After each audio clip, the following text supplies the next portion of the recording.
جتنے سنجیدہ پیرنٹس ہیں، جو انٹیلیجنٹ اسٹوڈنٹس ہیں، وہ اس پہ پریشان ہیں کہ ایسا فیصلہ نہیں آنا چاہیے تھا۔ دیکھیے پہلے سلیکٹڈ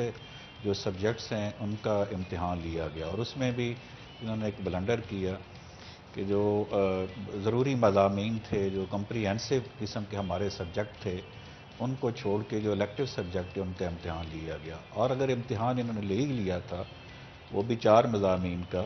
تو پھر انہیں رزلٹ کا ویٹ کرنا چاہیے تھا۔ اب جو 33% انہوں نے پاسنگ مارکس دینے کا فیصلہ کیا ہے، بظاہر تو اس سے اسٹوڈنٹس خوش ہیں، کیونکہ وہ بچے اپنے فائدہ اور نقصان اس انداز میں نہیں سمجھتے۔ اب جیسا کہ آپ ہمارے دونوں ہوسٹ بات کر رہے تھے، جب ان کو آگے ایڈمیشن کے لیے جانا پڑے گا کسی اچھے کالج میں، میٹرک کے جو اسٹوڈنٹس ہیں، تو وہاں پہ 33% جس بچے نے مارکس حاصل کیے ہوں گے، اگر وہ ایف ایس سی کرنا چاہتا ہے، آئی سی ایس میں جانا چاہتا ہے، یا اور مضامین رکھنا چاہتا ہے، کسی فیلڈ میں جانا چاہتا ہے، تو کوئی بھی کالج جو ہے سرکاری سطح پہ یا پرائیویٹ سیکٹر کے، اس کو ایڈمیشن نہیں دے گا۔ اور انٹرمیڈیٹ لیول پہ بھی خاص طور پہ ضرورت ہوتی ہے، کیونکہ بچے فوکس کرتے ہیں کہ وہ میڈیکل میں جانا چاہتے ہیں، انجینئرنگ میں جانا چاہتے ہیں۔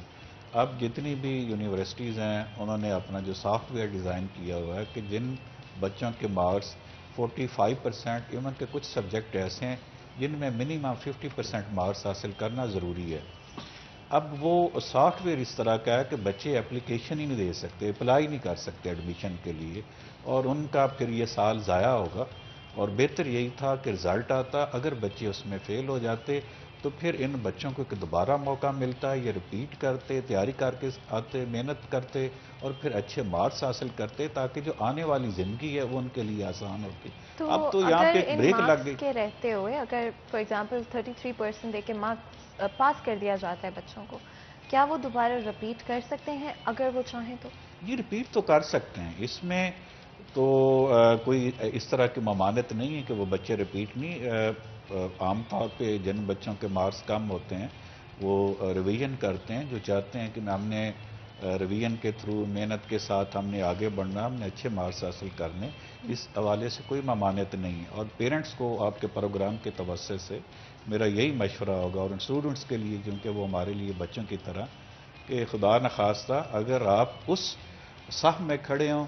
جنہیں گریس مارکس دے کے 33% مارکس دے کے پاس کیا جا رہا ہے، تو بہتر یہ ہے کہ آپ اپنی محنت نہ چھوڑیں، دوبارہ تیاری کے ساتھ میدان میں اتریں اور اچھے مارکس حاصل کرنے کی کوشش کریں۔ اگر آپ چاہتے ہیں زندگی میں آپ نے جو ٹارگٹس رکھے ہیں، آپ